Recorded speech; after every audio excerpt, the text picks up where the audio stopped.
సోమవారం ఆయన తన నివాస గృహంలో మీడియాతో మాట్లాడారు. మాజీ ఎమ్మెల్యే దివాకర్ రావు చేస్తున్న అసత్య ప్రచారాన్ని ప్రజలు విశ్వసించరని అన్నారు. బీఆర్ఎస్ ప్రభుత్వ హయాంలోనే భవనం ప్రభుత్వ భూమిలో ఉందని, అప్పటి తహసీల్దార్ నోటీసులు జారీ చేశారని, అప్పుడు ఎందుకు చర్యలు తీసుకోలేదని ఎమ్మెల్యే ప్రశ్నించారు. బీఆర్ఎస్ నేతల అక్రమాలకి దివాకర్ రావు కొమ్ము కాశారని ఆరోపించారు.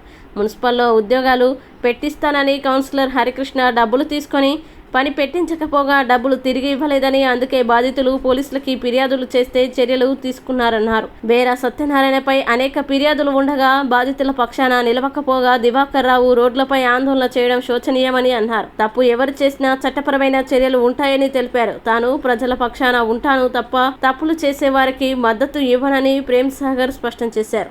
వాళ్ళకి చచ్చిపోయిన వాళ్ళు పట్టించుకుంటారని మనం బతుకున్నాం అని చెప్పడం కోసం ప్రెస్ మీట్లు మాట్లాడుతాం. బేరించి ఖచ్చితంగా నేను పని చేసి చెప్పిన పని ఎన్నికల కన్నా ముందే చెప్పిన ఇది పారిపోడు కాదు.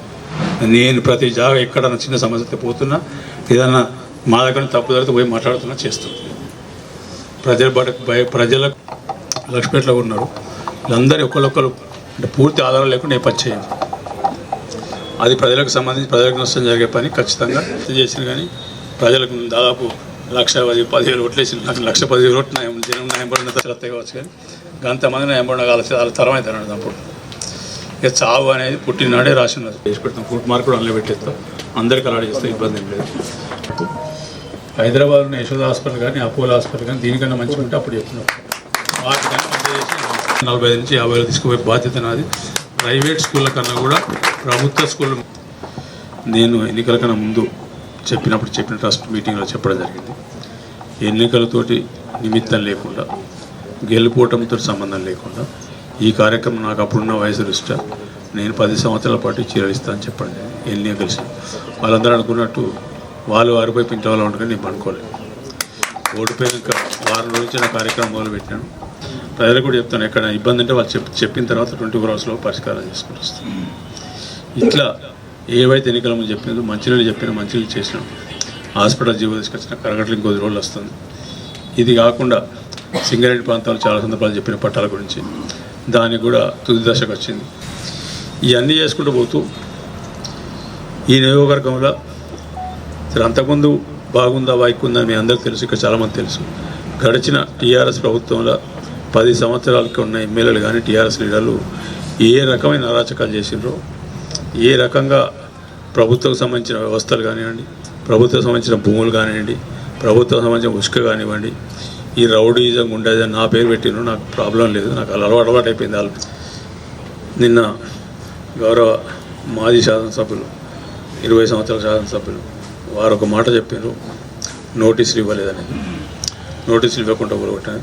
వారి మీద ఒకటే ప్రశ్న అడుగుతాను. ప్రభుత్వ భూములలో కట్టిన బంగ్లాలు,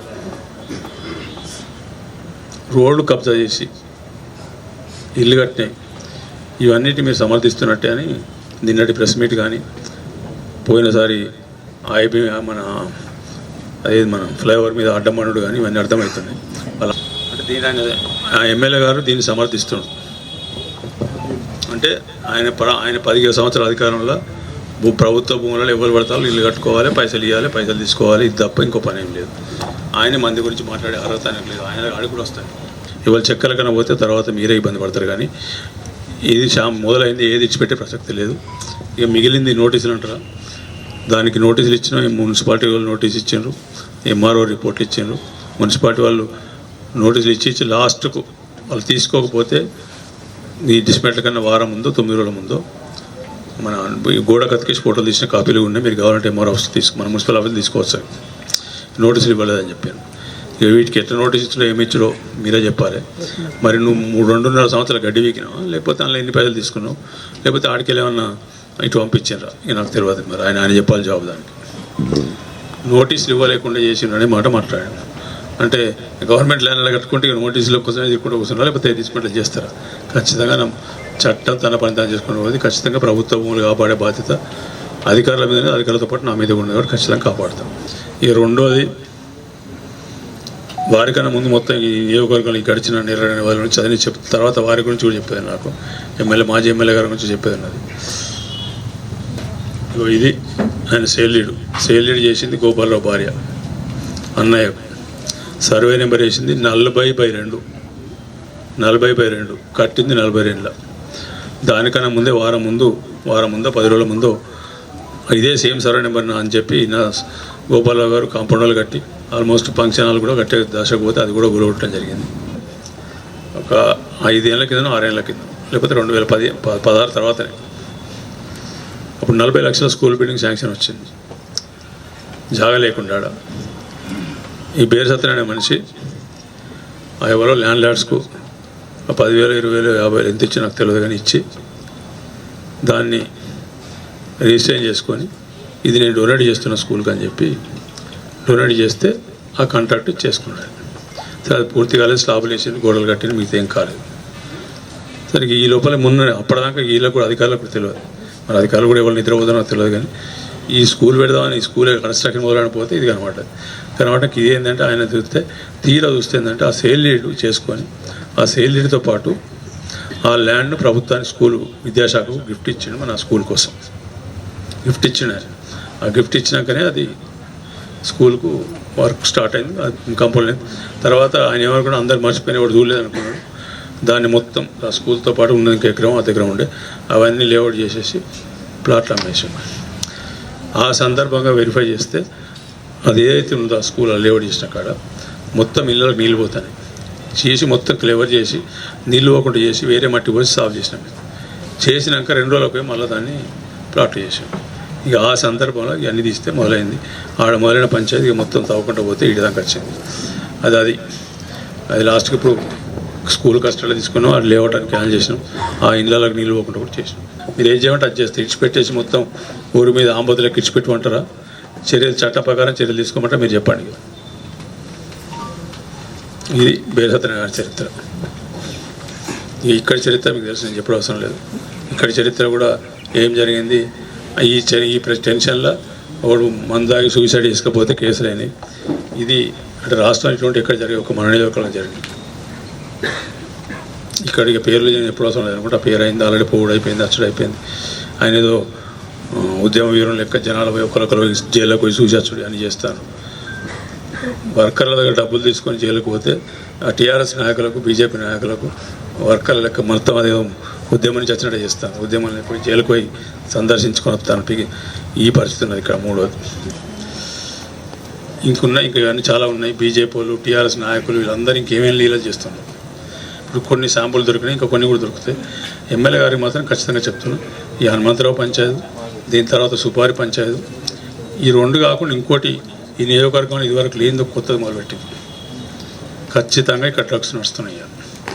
డ్రగ్స్ నడితే మీ అందరికీ తెలుసు, ఇక్కడ ఉన్న మావులందరికీ. ఏంటంటే గ్రామీణ ప్రాంతం దాకా పోయినవి.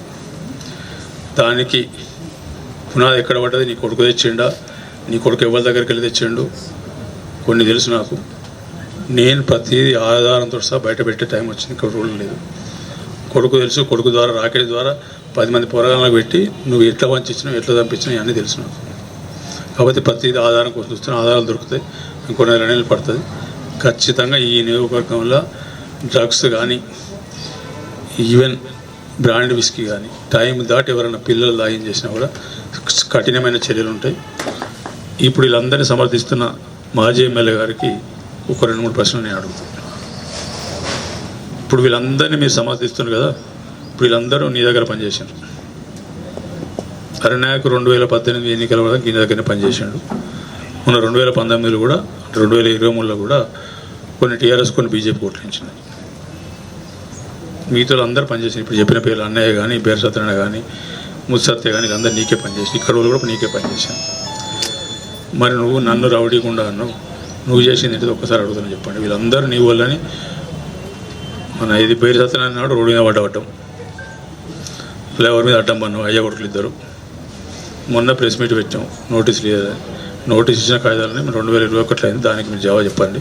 పెద్దలు మీరు బాగా 20 సంవత్సరాల ఎమ్మెల్యేగా 5 సంవత్సరాలు ఓడిపోయాక మాజీ ఎమ్మెల్యేగా 25 సంవత్సరాల అనుభవం ఉన్నది.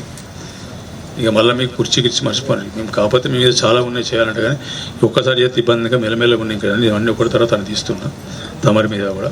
ఇక మిగిలింది ఒక పక్క బీజేపీ వాళ్ళు, ఒక పక్క టీఆర్ఎస్. వీళ్ళందరూ ఇలా ప్రజలు అర్థం చేసుకోవాలి. ఇవాళ వీళ్ళు చేసిన పనులకు ప్రజలు సమర్థిస్తే చెప్పండి, నేను అన్నీ సపరేట్గా మూసుకొని కూర్చుంటా. లేదు మీకు న్యాయం కావాలంటే తప్పు నేను చేసేది తప్పారైతే చెప్పండి. ఖచ్చితంగా ఇట్లా చాలామంది ఎవరు విడిచిపెట్టలేదు. ఒక్క బాధ తీరకుండా నష్టం జరగకుండా తీసి ఇవాళ చెప్తాను. ఈ సమావేశంలో మీకు ధైర్యంగా చెప్తున్నా, ఎవరెవరు ఈ చెప్పిన నాయకులు ఇంకా వేరే టీఆర్ఎస్ నాయకులు బీజేపీ నాయకులు ఎవరన్నా మీ భూములు అక్రమంగా కబ్జా చేస్తే ధైర్యంగా పోండి. మీ భూములలోకి ఏదైనా ఉంటే నేనున్నా, ఏదంటే నాకు ఫోన్ చేయండి. మీకు అన్ని రకాల వ్యవస్థ పోలీస్ సపోర్ట్ చేస్తారు, రెవెన్యూలు సపోర్ట్ చేస్తారు. మీ భూములు మీరు చేసుకోండి. దౌర్జంగా తీసుకున్నాయి, దొంగకాయలు చూసినాయి, మీ భూములలో మీరు వెళ్ళిపోండి. నేను లాభే ప్రసక్తులు దేంతో దూరం నేను వస్తా చేస్తాను.